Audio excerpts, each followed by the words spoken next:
Hello po sa inyong lahat mga ka-crypto. Ako po si Pinoy Crypto Trader at sa video na ito ay atin mong pag-uusapan ang tungkol dito kay XRP. Kung saan ang sabi po rito ay upcoming mega XRP surge. Analysts reveal how most investors would miss out.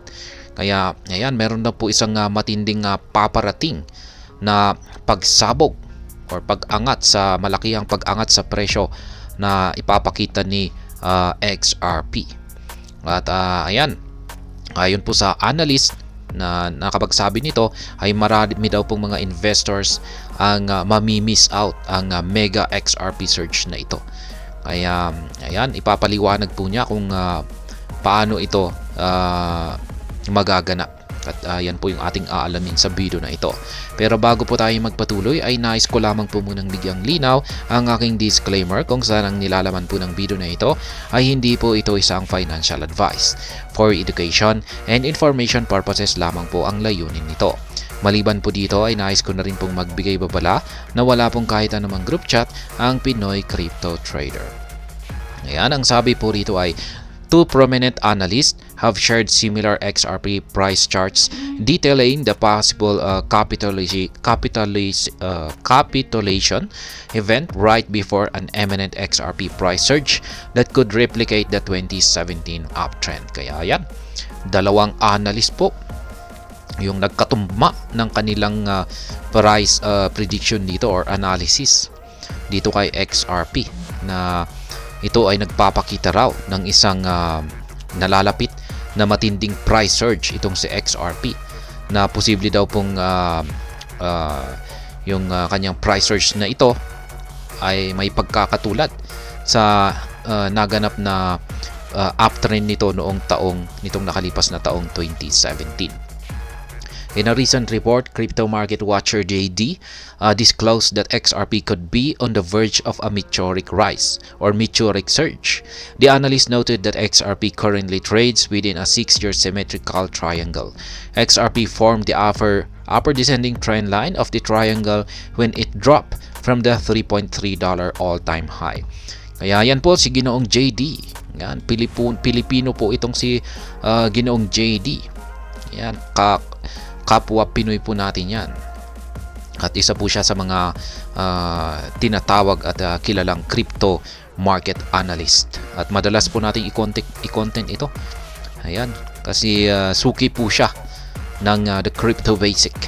Ayan, madalas pong kinukuha yung kanyang analysis kasi ayan, maganda po yung kanyang analysis, malinaw at saka ayan, mas madaling maintindihan.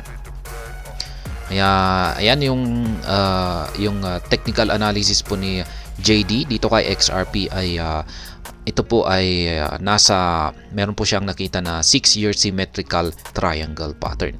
At yung si XRP ay yan, nabuo po yung kanyang upward descending trend line na triangle noong bumagsak po ang market price ni XRP mula sa kanyang all-time high na $3.3. Historical context. Data from JD's chart confirms that XRP traded in a similar symmetrical triangle from late 2013 to early 2017 before its massive rally in 2017. Notably, XRP entered the symmetrical triangle following a collapse from a previous all-time high of 0.0614 in December 2013. Kaya yan po ulit kung paano nabuo yung symmetrical triangle naman nitong 2013 to 2017. Kaya ayan po, nakikita natin ito po yung unang symmetrical triangle. Ayan, nabuo po yan noong mga 2014 hanggang 2017. At nakikita po natin dito na ayan, meron po siyang tinatawag na dumb money capitulation crushing 68% right before the parabolic move. Kaya yan, nagkaroon muna siya ng crash dito pagbagsak. Pero yan, linagyan po ng box, linagyan po niya rito yung ng box na kulay yellow. Ayan, at nagkaroon na rin po ng crosses yung MACD. Ayan, nagbibigay na po ito ng signal, ng bullish signal. At yan na nga, sumabog ang market price ni XRP ng 600 times. Ayan, pagkatapos ng MACD zero cross. Ayan, dito po yan. At yan po yung kanyang previous performance na naging basihan po rito ni Ginoong JD. At ngayon ay nandito na tayo. Meron na rin pong na-form na isa namang symmetrical triangle pattern dito. At yan, linagyan niya po ng kahon na kulay yellow at nakikita po natin na yan, sabi niya rito, will dump money capitulate before parabolic move like 2017? Missing out on the next biggest opportunity of a lifetime. Kaya yan po isang tanong. Posible kaya na magkakaroon din siya ng katulad ng pangyayari dito. Magkakaroon ng yan, mahabang karayom. Yan, or yan, papakiramdaman niya, tutusukin niya ito na parang ganito. Kaya magkakaroon kaya ng dump money. Yan, tinatawag niyang dump money. Yan, bago ito magkaroon ng parabolic. Yan, bago kaya ito sumabog. Yan yung kanyang tanong dito.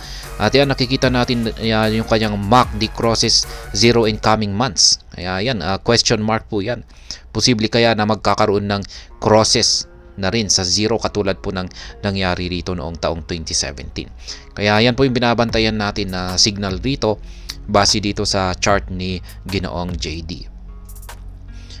And the token continued to record lower highs from December 2013 to early 2017 due to the resistance mounted by the symmetrical triangle's upward descending trend line.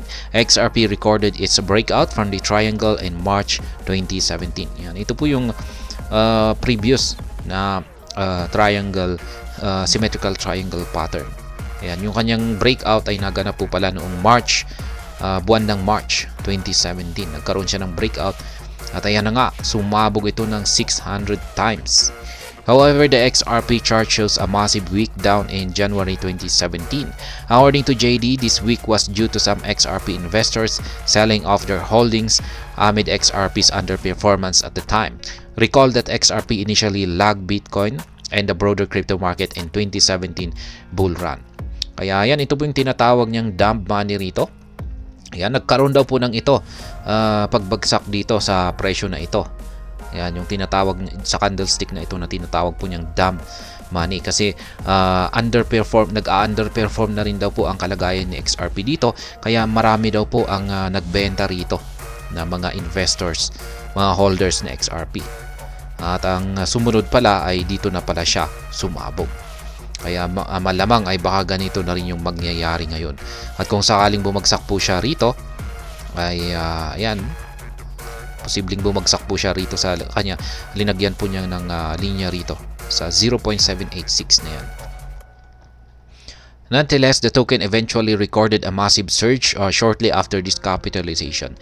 The surge came on the back of the breakout from the previous symmetrical triangle, with XRP soaring 66,100% from a low of 0.05 in February 2017 to $3.31 in January 2018. Kaya yan, nung sumabog po ito, ay dito po niya nakamit yung kanyang all-time high na presyo. Yan, $3.3. Kaya, ayan. Kaya kung pagsakaling ngayon ay mukhang mababagsak po ang market price na XRP. Bahagyang babagsak dito sa, yan, yung kulay orange na horizontal line natin dito sa 0.786 na yan, bago po siya tuluyang sumabog. Baka tutusukin lamang niya ito. Yan, katulad ng nangyari rito. Ayan, bago ito sumabog ng napakataas na presyo. Yan yung tinatawag po niyang mega surge. XRP looks to repeat 2017 upsurge. JD believes this pattern is about to repeat in the current cycle. Notably, XRP looks to poise break above the latest symmetrical triangle. However, JD says there is the possibility of another massive week down similar to the one in January 2017. According to the analyst, this would result in a similar capitulation event, as several investors have continued to lament XRP's underperformance in the current pre-bull run phase.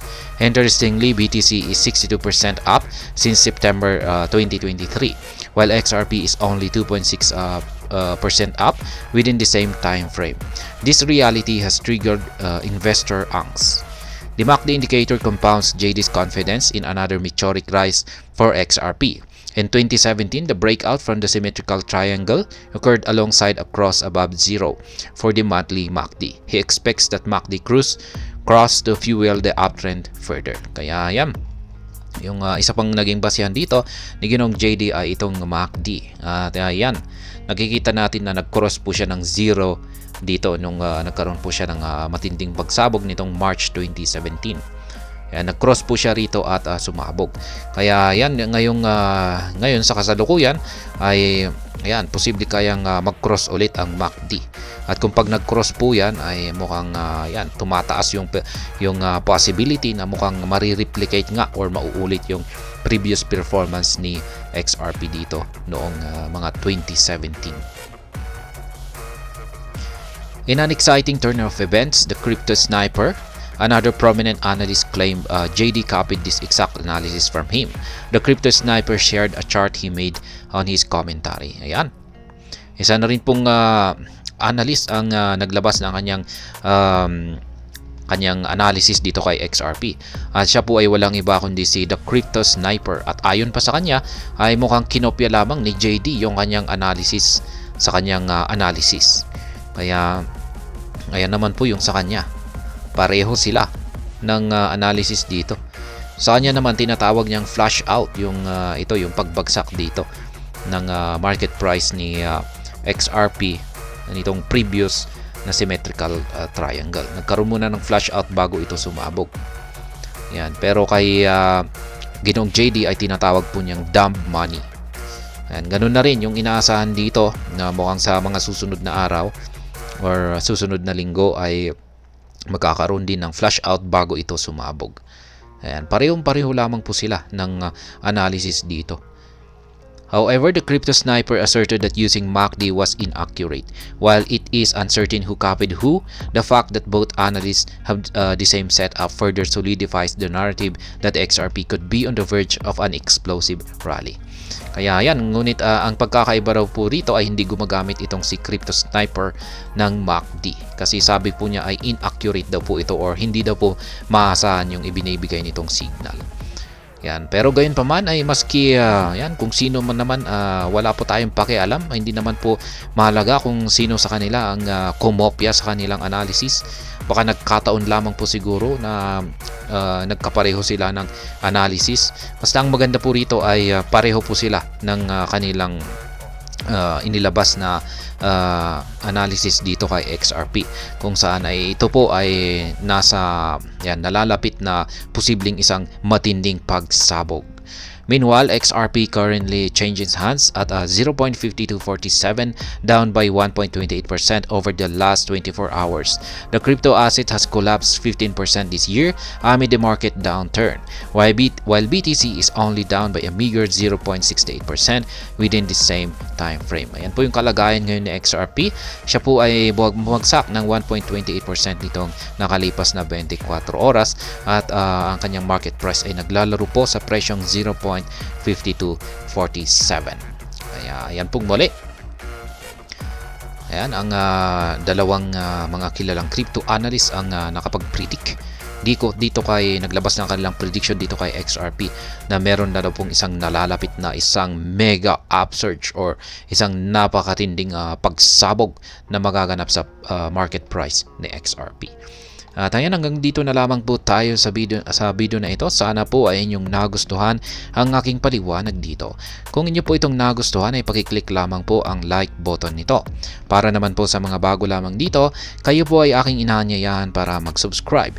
Pakiclick na rin po ang bell icon nito dahil ito po ang siyang magsisilbing notification nito sa mga bago kong videos na akin pong ina-upload sa aking YouTube channel na ito. Marami pong salamat sa panonood, ingat po tayo lagi at God bless po sa ating lahat.